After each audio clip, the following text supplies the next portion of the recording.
Welcome to Training with Results on Talk 107.3 FM. WBRP. This is Maurice Velasquez and John Shirk. And we are with Team Real World. It's great to have you guys here.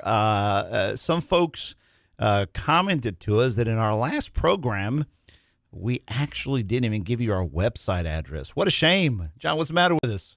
I don't know. You know why? Because you leave it up to the guy with very little details to write the scripts, and I forgot to put that in. Anyway, our website, www.teamrealworld.com, teamrealworld.com. It is great to be with you today. Thank you for joining in our program. Today we have an interesting topic. We're going to be talking throughout our show in small little segments about a very interesting topic that I think should be of interest to a lot of managers, to a lot of employers, to a lot of coworkers. It impacts everybody. So let's start off by talking about this particular issue. I'm going to dangle out a little bit the suspense of what it is we're going to talk about. But let me ask you, everybody who's listening in, all right, if we said that anywhere from 60 to 70% of the crew of your team, I was almost going to say suffered from this, but I don't think they suffer from this. They actually are. This is what makes them tremendously successful. I think the 30% suffer from this. That's right. The 30% suffer from this. Right. So let's just give it a number. I mean, we're talking ranges. So, John, you think perhaps you want to say 60, 70, 65? Yeah, roughly. Yeah, 65. If 65% of the population of your workforce made part of this block of people, how important would it be for you to know how to relate to them, how to tap into them, how to engage them, how to reward them, how to praise them, how to encourage them for greater results and productivity? I mean, would it matter to you? Well, let me tell you this. Because 60 to 70% of the population of your team makes up this group of people, today is your show. And that is enough suspense, because you guys are probably wondering, what are we talking about? We are talking about a group of people that are famously called the introverts. The introverts. Yes, so notice how much words Maurice has said today. Guess who the introvert is in our duo? That would be me. That would be John. So we're going to have a really good time today talking about introverts, and we're going to come in and out of our different segments, but that's going to be our theme today. Introverts, working with introverts, really just the whole idea of how to see. It's not an issue of how to handle them. It's just how to work well. And I don't know, my perception in experience and everything we've read and we've written about it, John, there's a lot of misconceptions around introverts. Absolutely. That they're not social, that they like to keep to themselves. I think the number one myth about introverted people is that they're shy. Right. Oh, I mean, for years, John, I would say almost every myth that has been ever expressed or commented on about introverts, I've been guilty of. I've been guilty of. The words have crossed my mouth. I've made opinions that, they're just not excited. They just don't know how to communicate. They're so, certain judgment calls. And what's interesting is that a lot of those myths are promulgated by the extroverts. That's right.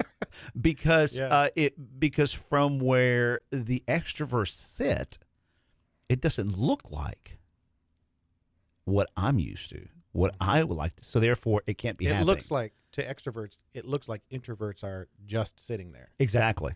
Yeah. And so we say things like, well, man, you're just not engaged.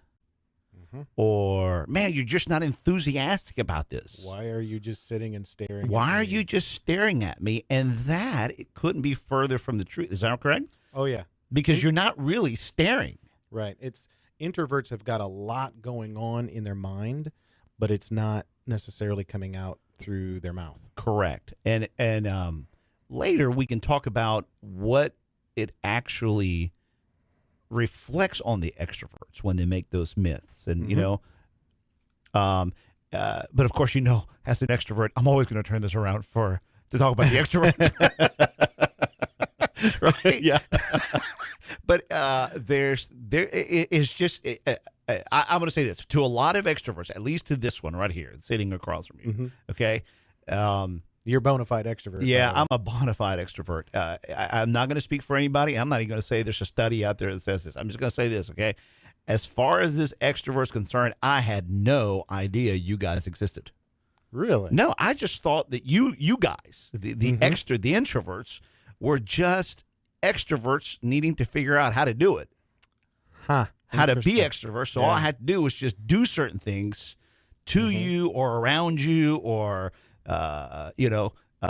race up the heat, or do some mechanical, artificial things to get you to be excited, get you to be, that was so, that was just the worst thing, Yeah.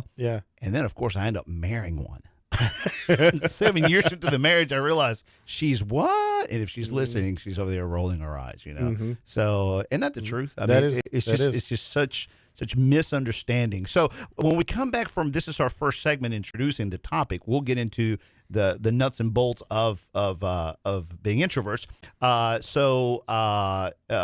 we're going to move into another segment. All right. This is our middle management segment. Here, we are going to be discussing. So if you just tuned in, our theme for today is introverts, but we're going to take about a 3 to 4 minute segment here to talk about middle managers, because what we've decided to do in our show, and we've got some really good feedback from a lot of our fans and listeners. They like what we're saying. They recommended that we shorten our segments, or at least try this for a while, shorten our segments and say less about certain topics, make it more bite-sized. So that's what we're doing. So now let's talk about middle managers. John, if I were to ask you the question, what sets a middle management up, what makes an effective middle manager set apart? What's the difference? What makes him wow? Well, Mo, what's really interesting on this topic is you and I have been training this stuff for a while. Yeah. Based on a combination of personal experience and what executives request us to train their managers to be, and that sort of thing. Oh, it's got to be tailored. Oh, it has to absolutely. be tailored. Yeah. Otherwise, yeah. But a researcher named Behnam Tabrizi out on the West Coast did an extensive research study, 56 companies on every continent, over 1,000 middle managers. And here, middle managers, everybody who's between the top and the bottom. So we're talking about multi-cultures, multiple languages. Across industries, across state lines. And then he even, research-wise, he factored out success in industries where the whole industry is succeeding just because it is what it is at a given time. Right. If you're in the business of selling microwaves when they first come out, it doesn't really matter who you are. You're going to sell some microwaves. So we factored that kind of thing out. And what he concluded was that there were 3 basic elements that showed up when a middle manager initiated a change and it worked. What he found is that the majority of change efforts didn't. But when they did work, it was all about the middle manager. Interesting. Okay. So there were 3 things that came out of it. The first one is that the middle manager is well aligned in their own personal objectives as well as the company objectives. In other words, the middle manager knows what's in it for them. All right, so let me write that down. Well aligned with what? With the company and with their personal goals. The company. All right, perfect. So in other words, they're not making the company successful and them not, or vice versa. Okay. In that context, they're aligned. All right, good. The second piece of this is what he calls authorship. But where he's going with that is it's basically the game plan is their idea. The executive comes in and says, we need to accomplish X, but the manager, and especially in partnership with other managers, creates the game plan of steps, concrete steps to actually accomplish that goal.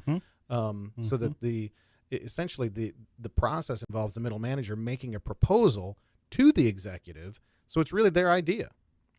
So you called it authorship. Would it be right to say that it's not just their idea? They author it with others. Exactly. They have a say so in the authorship process. Exactly. Okay, the research in this article really clearly shows that the partnership is part of it. That would be number 2. And the third one is that those managers are directly responsible to get the results out of their own team. Well, that makes makes sense because So- if you're aligned with what the company wants, the company goals, and then your own goals, and then you have a say so in the producing of it, the authorship side, then let me go and work with my people to get the results that I need. Is that correct? That's it exactly. You know what's interesting about what I'm hearing in there is this correct? Let me ask you this: that the idea doesn't have to originate with the middle manager. Exactly. They need to be able to given an opportunity to sincerely buy into it Right, and mold it. and mold it. So if the executive team comes to the middle manager and says, we need you middle managers to do this, that's an opportunity, assuming they're given time to buy into it and be the effective managers they need to be. That's it. Excellent. Well, this has been a great segment. We'll be right back on Talk 107.3 FM. WBRP. Training with results.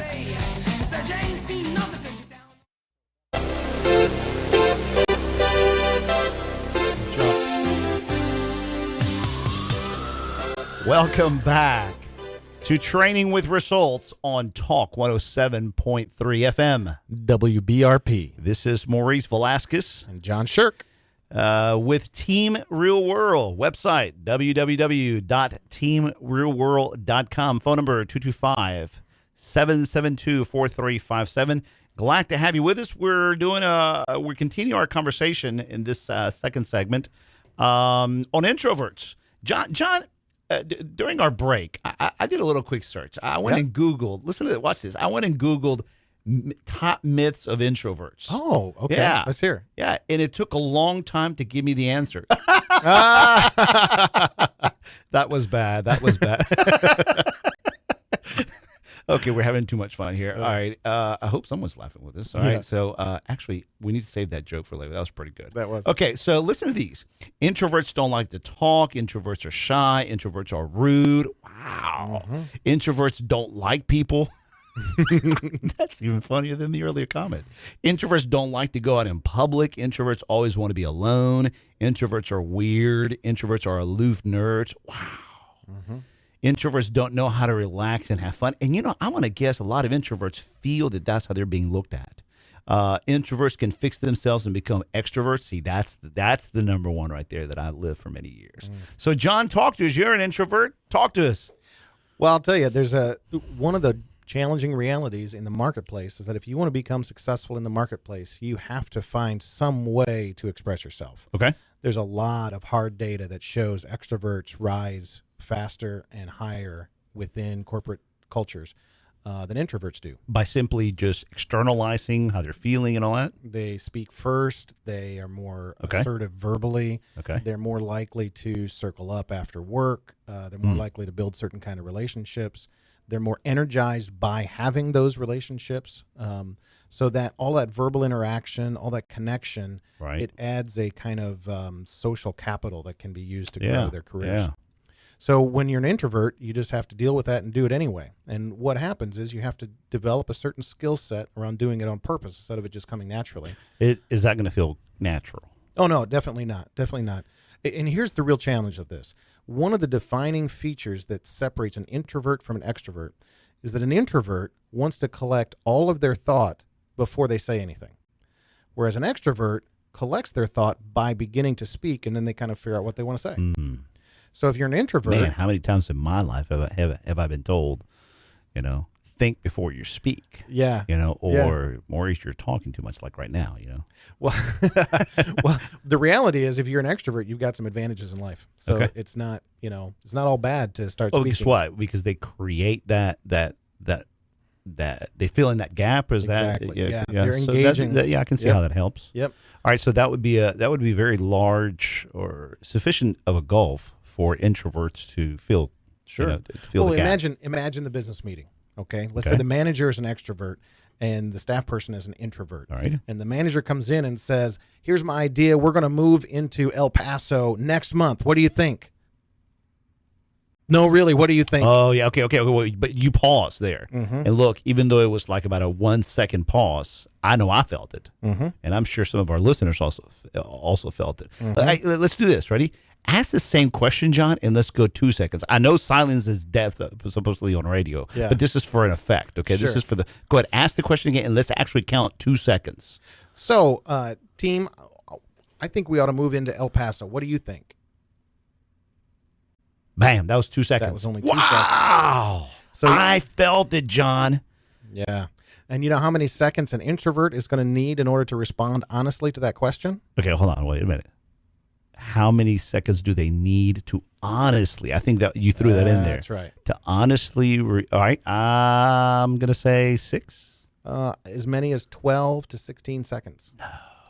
To get that full response from the introvert. So what happens in business meetings all the time is the manager comes in, peppers with questions, and before the introverts have had a chance to think of their response, they get another question, and then another, and then the manager leaves and he says, they're all behind me. They all nodded when I talked. The manager, first of all, jumps in, like I just did with you. I just jumped in. You were finishing your thought, but I'm finishing it for you, right? Exactly. So I jump in because I don't, as an extrovert, I don't like that gap, that silence gap. So as an extrovert, I've known over the years how to fill in that gap, right? Exactly. So I really haven't given the extrovert the opportunity to speak and give their honest opinion. So therefore, I'm going to interpret what's going on. And the most common misinterpretation is that silence is agreement. Correct. So therefore, if you're silent, therefore I as an extrovert, I'm going to interpret that you agree. And then I actually verbalize stuff like that. Hey, your silence is agreement. Man, how can an introvert then say they don't agree? Exactly. Exactly. So then the manager takes that, quote, feedback that he or she never really got, they just misinterpreted, and they report up or to other managers that, hey, my team or the meeting I just came back, I got really good feedback on this when I really just got a lot of silence that I misinterpreted. And I'll say this, the extroverted manager is not the bad guy in this situation. No. The introvert has to know that it's going to fall now on them because they're the team member. So they both have they both have skin in the game. Exactly. The managers or the person asking the question, because it could be a peer, right? It could be a peer to peer. The person asking the question has to give a little bit of that gap for that other person to engage, right? Exactly. But you're saying the introvert, their skin in the game is what? Well, their skin in the game is the yes, but how part of it.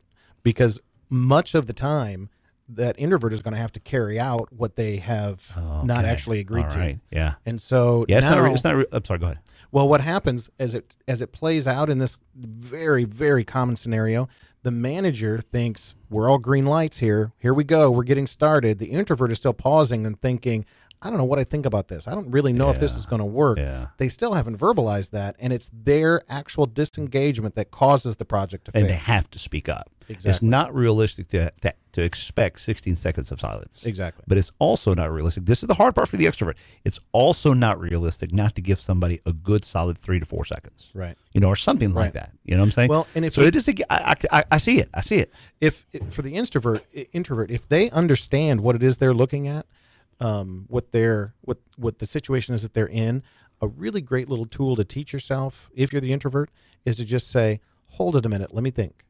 Oh, nice. Rather than sitting in silence, just say, "Hold it a minute." Just say that you're going to need a little bit of those seconds to think. Exactly. That's great. All right. Well, we are coming up to another one of our short segments. So let's take a break here, and our mid segment.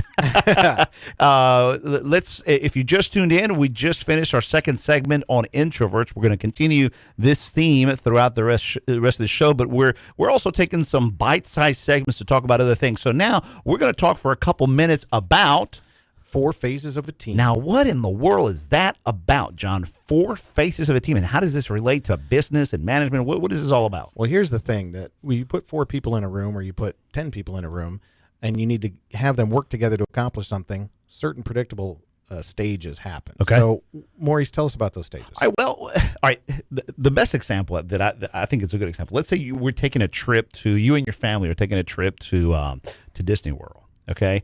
Or just imagine you take a cruise, all right? And if you're in a cruise, there are calm waters and then there's rough waters. And not everybody behaves the same during those waters. Mm-hmm. Now, all managers want what? The perfect scenario. Sure. Calm waters, fast speeds. Mm-hmm. And what gets in the way of a lot of managers is, of course, external things that make stormy weathers, and I can't go as fast, right? Correct. And so the 4 phases of a team is simply the 4 tools fourth phase is that managers need to understand that every team goes through in and out of their life cycle. So the four phases are real simple. Okay, I'm going to cover them real fast. The first phase is forming. The second phase is storming. The third phase is norming, and then the fourth phase is performing. So I mean, who doesn't want to get to the fourth phase? I mean, let's start from that end. We want to perform. I mean, we want to be on a boat. I went with some friends fishing. Our good friends from Cornerstone Flooring. We went fishing, and it was awesome. We went out to the Gulf, and man, I mean, we we were flying. You know, then we hit some rough water.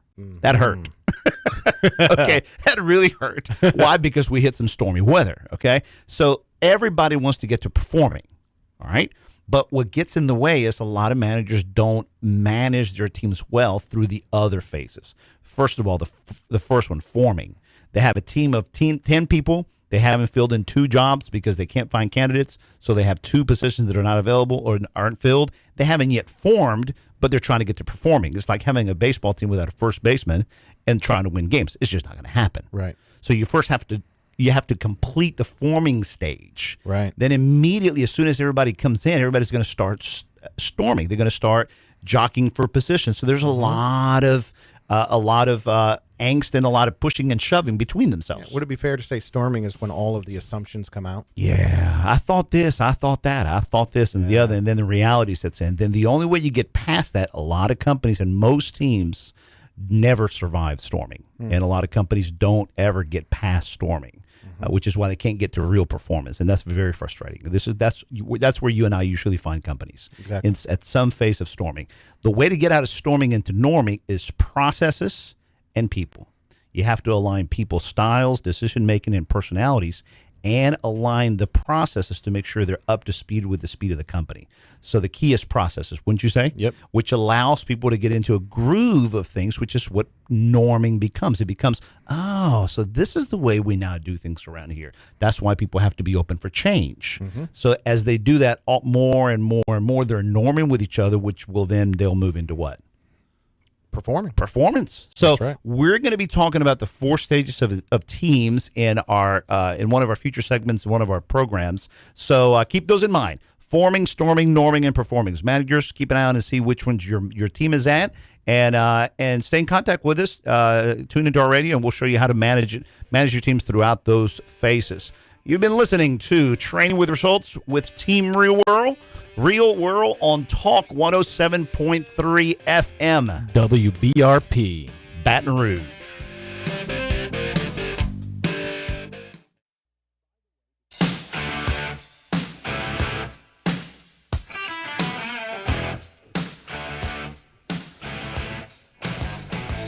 Training with Results. You are listening to Talk 107.3 FM. WBRP. It is good to have you back. Thank you for joining us here. This is Maurice Velasquez. And John Shirk. We're with Team Real World. Our website is www.teamrealworld.com. Our phone number, 225-772-4357. We specialize in corporate training with our, I guess you could say our specialty is management training. Yeah. And if we help managers, that has a direct result in how we're able to help the teams below them, how to help their peers, the middle managers, and then how they interact with the executive team. So once you help the middle managers, you're having an impact on the entire culture. So we really enjoy working with middle managers because they're often put in what we call the death trap of business. They get shot from the bottom. That's right. They get shot from the top. That's know, right. And so and in all this, we layer it up with what we often call the cherry on the cake, computer training. We've been doing computer. Actually, we've been doing computer training much longer than leadership training, but we've specialized our resources and the overwhelming majority of what we do is leadership, but we cap it off with computer training because we don't just teach Word level 2. What we do is we teach mail merging. We don't just teach reports on Excel. We teach pivot table reports. So we really specialize it. That's right. And so we're going to be covering a little more as to what makes a difference with these a good training program and not. But let's go back to what we were talking about. Where here, this is our third segment on introverts, and so. If you think that you're an introvert, if you're listening to us and you think you're an introvert, I really would love to hear from you. I'd love for you to call us or contact us, give us your feedback about this. But as you're listening to this, I think, John, it would be good for, oftentimes extroverts try to coach everybody else. Of course, we believe that to be our calling in life, right? I think, however, in this area, we overdo our cheering because we don't know how to connect well with introverts. So what are some of the pitfalls, or what are some of the advice or insights that you would get from introverts to introverts? Right. What would you say? Well, I'm an introvert, and so I can tell you from personal experience the things that introverts, the potholes they occasionally step in just by being with their in touch with themselves, with their own nature. Number one mistake by far in a business environment that introverts make is the overuse of email. Overuse of email. By far. This is number one, so far and away number one. I do see that. I don't think I'd have won a prize if I'd have guessed on that, but you're absolutely right. I see that. And it takes two forms. One are these long 400-word emails that, I'm sorry to tell you, don't actually ever get read, but these long emails, or these very extended email chain conversations where somebody clicks reply back. You got to pick up the telephone. It's inviting lack of clarity and miscommunication to communicate in that way. It feels natural to an introvert to communicate that way, but it's a mistake. Why? Because how? Because as the communication goes on, there's a whole set of assumptions going on inside the introvert's head that are not getting corrected. Okay. And they get corrected in the banter of a verbal conversation. So it at the end, even though that there's an hour spent detailing this very complicated email, it doesn't get read, and it actually creates more confusion. But is it right to understand that what the introvert's trying to do is focus on details and make sure the accuracy of what's been written through the email thread, that it's accurate? Isn't it what they're trying to do? That's true, and it may be accurate on a data level, but it may be misconstruing what the original point of the conversation was. Yeah, and if it's not being read, right, then what's the point? Exactly. I mean, extroverts usually don't read short emails anyway. True. True. If the subject line doesn't say it, then when they open it up and they see 3 paragraphs of anything, no, I want to go as far as saying that an extrovert, if they see more than if they're at 3 minutes, at 3 lines, right, the extrovert tends to gloss over and miss it, and you know what I'm saying. So extroverts aren't really helping the introverts any. Correct. Okay. So why don't we pick this topic up on the fourth segment? Okay, let's do that. But instead of continuing on this topic now, let's talk a little bit about training trainers. Yes. Maurice, you have been doing this for a very, very, very long time. I think right after Moses died, Maurice taught his first class. Well, there was a lot to train. Yeah, I've been in training for, since you could argue 1989, because my first, quote, real job was working with tech support. I worked for a great company called Fifth Generation Systems, and we helped clients work through their software programs on the phone. So it was training. It was actually how to help people in less than 8 minutes. So you do that for 2-3 years. Then moved into marketing, and what that became me talking with clients about what they needed. And then we did programs, and then we brought them out to the market, and we spent a lot of time training people on what our software is. So training became a very, very comfortable thing for me. I really enjoyed that. Make a long story short, 93 started a computer training company. It was called Computer Software Academy, and really realized this: when you start doing something you love, you kind of go, wow.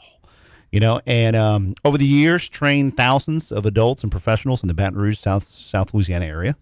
And And then we quickly moved into professional skills. And then we sold the company. And we went and worked as consultants, and we had two clients that became almost basically full time. One in particular over 4 years. Then we started our company again, and then you and I met up, and we launched Team Real World. But by this time, it was corporate training and leadership and everything that we specialize in. And then, of course, 2 years ago, we were requested by our clients, hey, you guys are great at computer training, right? And so they remembered us from 10 years ago, and so we started computer training again. So, yes, I've had the pleasure of being in almost every single training scenario possible. And I've seen extraordinarily great training, even folks that I just could never catch up. And then I've just seen, unfortunately, very bad training over the years. So yeah, this area is very dear and close to my heart. So talk to me some, Maurice, about not only being a great trainer, but training trainers. I mean, this is part of what you do now, is Right. multiply yourself out this way. Correct. What are all the keys there? And we work with a lot of companies because a lot of companies call us and they're not looking for our services because they have in-house training. And we say, great, but then they need help training their trainers. Training the trainers. And so, yeah, we have a program for training the trainers. It's a phenomenal program. We think it's very effective. So let me just cover a couple of the basics. And I know that we're going to do a longer segment on this, but this is a good way. Training is at the very heart, engaging the imagination, capturing the imagination, engaging the heart, and expanding the horizons of possibilities. I got to say, Maurice, that sounds really lofty for I know. class on I know. Microsoft Excel. I know. It's like, yeah, but I just want to learn how to do this report. Yeah, but here's the thing. If the instructor walks in with I'm just going to tell you how to click here, how to click there, how to click here, how to click there, man, within 30 minutes, the class becomes boring.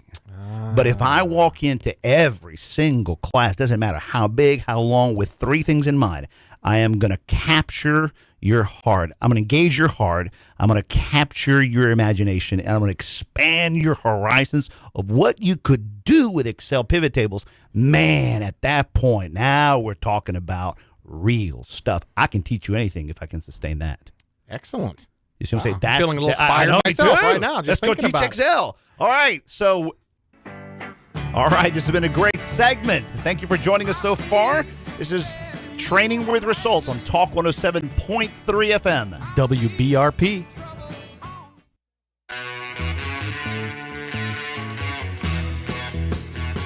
Wow, with an intro song like that, it's hard not to sing along. This is Training with Results with Maurice Velasquez. And John Shirk. We are with Team Real World, www.teamrealworld.com. All one word, no spaces, teamrealworld.com. Our phone number, 225-772-4357. You're listening to Talk 107.3 FM. WBRP. Thank you for joining us. This is our last segment, and what we are doing is we're breaking up our one big block segment into two mini segments. So we're going to be continuing and wrapping up our discussion of our theme that we've done throughout this entire show, and that's introverts. Then right in the middle, we're going to take our final short segment in which we're going to talk about what? Computers. Computer training. That's okay. right. Although not the... I would say perhaps about 10%, 20% of our business. Yeah, 20%. roughly. Yeah. It's dear to our heart.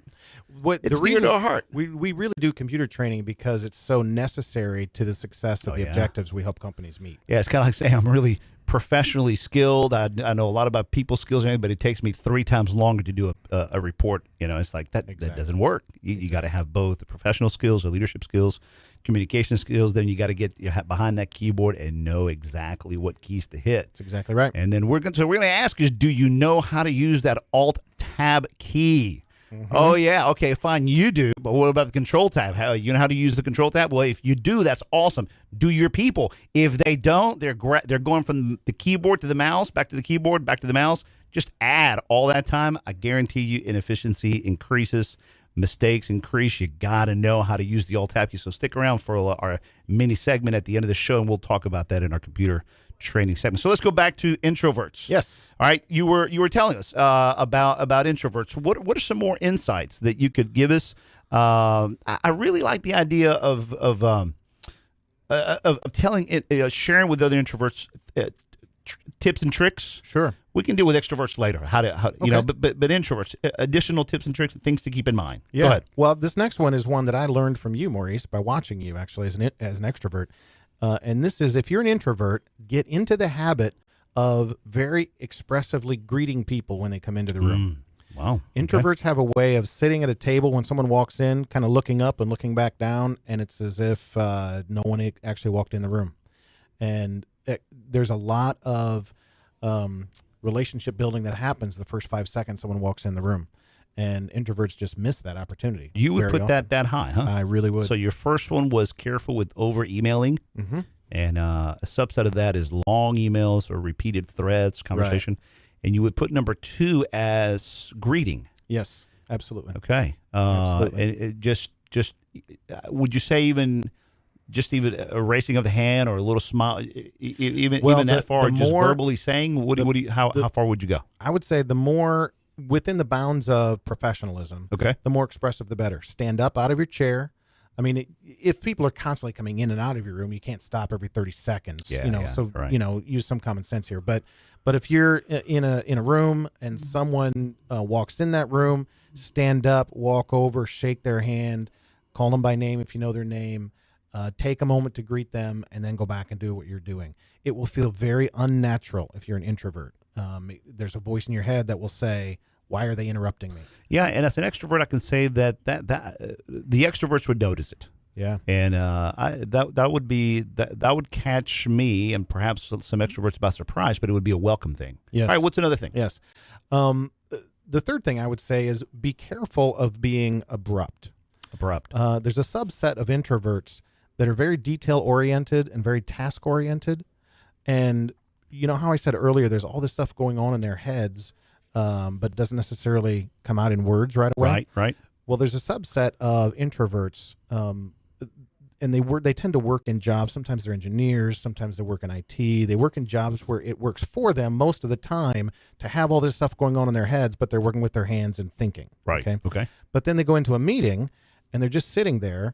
Or at least it looks like they're just sitting there, and then they finally make a comment, and this critical voice that's going in their head of everything that's happening in the room suddenly comes out with no warning. Right. And someone will say, "Well, what do you guys think of this?" And then an introvert can sometimes blurt out, "Well, I think it's stupid." Well, it becomes a really messy conversation at that point because they're being honest. That is what they're thinking. Right. But that abrupt thing it's very much in the stream of the thoughts that were going on in their head. But no one else was aware of that. So what everybody sees around them is this sudden, abrupt comment, and it becomes it can be even unprofessional depending on how it's worded. But it at least is weak communication, and it creates a barrier between you and the other people in the room. Correct. So correct. That's very good. Okay. Any last comments or insights into introverts? The last one is really just. Go ahead and feel like it's okay to honor the fact that being with people makes you more tired than an extrovert, and just honor that. Make sure you intentionally find time to be in a room by yourself. And just focus on relaxing and just... Exactly. What an extrovert gets out of being at a big party, an introvert gets out of being by themselves. And a lot of extroverts don't give introverts time for that to happen. Exactly. Because we want to pull them into another event and another event. That's very good insight. Exactly. John, this has been great. For me, it's been very painful because I've had to stay quiet a lot of the time. But that's that. In order to work well with introverts, the extroverts have to do their part. Exactly. Right. And it's tough. It's painful for everybody. But that's what people skills and leadership skills create. Right. So, Maurice, let me change the topic here. Yeah. Let's move into the other mini half segment. of this. I love these mini segments. These are great. What are we going to talk about? Let's talk about computer skills, computer training. Yes. Love it. Love it. I have a question for you. Yes. Tell me what your thoughts are about Microsoft certified trainers. Microsoft certified trainers. All right, let me back up a little bit and say our last segment was about train the trainers, right? Okay. Correct. Every trainer needs to know how to master that. Uh-huh. Every trainer needs to know how to master. What are the 3? capture the heart, Mm-hmm. okay, engage the imagination, Uh-huh. and expand the horizons of possibilities with what the features I'm going to show you today. Now, I'm going to guess that that's not part of a certification exam. Exactly, John. Yeah. Do you see it? Yeah. Do you? I mean, it's so missed in the training world. Look, I am all for certifications, okay, because it's like it's a way to prove yourself, and I think it has a tremendous amount of merit. And it proves you know the content of what you're talking about. And that you've invested, and that Sure. you've paid the dues, and that you've proven yourself. And there's basically, especially in the training world, there's almost two ways for you to prove yourself: getting certified and having the experience. In other words, what's your success rate? How good are you at delivering content to a group of people that I'm going to give you for 3 to 8 hours, and they're going to be sitting there costing me dollars, okay? I need you to help me change their behavior, okay? Nothing is going to do that more than if I engage your heart, capture your imagination, and expand your horizons about the possibilities of what I want to teach you today. You see what I'm saying? I do. So it all comes back down to an extraordinarily great trainer has got to be able to do that. If they're Microsoft certified, then when they start telling you click, click, click, click, click, click here, there, you have the confidence that they know the content.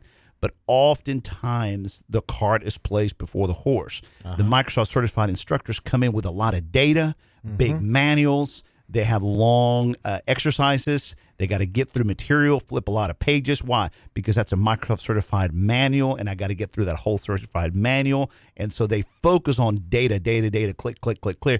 And what are they not doing? They're not doing the three things. And what really makes it training awesome. Yeah, those three things. So would I want to be in a class with an instructor that's not Microsoft certified, teaching computer classes? Absolutely not. It's got to be a requirement. It's got to be. But that's not the essence of it. Sure. Okay. Okay. And again, also the facility. Yeah. What about the facility? Well, let me ask you this: you're an owner. You want your people to be trained. Let's say you want your people to be trained 30% of the time off-site, right, and 70% of the time on-site, which is what we often find most companies do because they have training rooms and want you to come to them.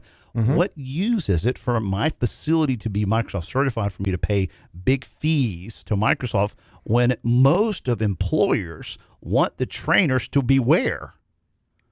At the client site. Yeah, at the client. You see what I'm saying? Yeah. They'll make sure the computers are running. They'll make sure the software's up and running. They'll make sure there's enough recognition. What do employers and managers want? They want their people to be engaged. They want their people for that training to be so life-changing, at least for 90 days, that it'll change their behavior and improve their skills. So you have to be able to focus on the three major elements of training: capture the mind, capture the heart, engage the imagination, and expand the horizon. So all those things are necessary, but they're secondary. Yeah. Yes. Yeah. Absolutely. And so that's what we focus on in our training. We basically try to make our training real. It's got to be relevant. It's got to be enthusiastic, energetic, right? It's got to be applicable. It's got to be long lasting. That's why we call ourselves Team Real World. Our training is engaging. It captures the heart. It engages the heart. It captures the imagination. It expands the horizons. This has been a great show, John. Good working with you. You too. Thank you, everybody, for joining us. You have been listening to Training with Results on Talk 107.3 FM. WBRP.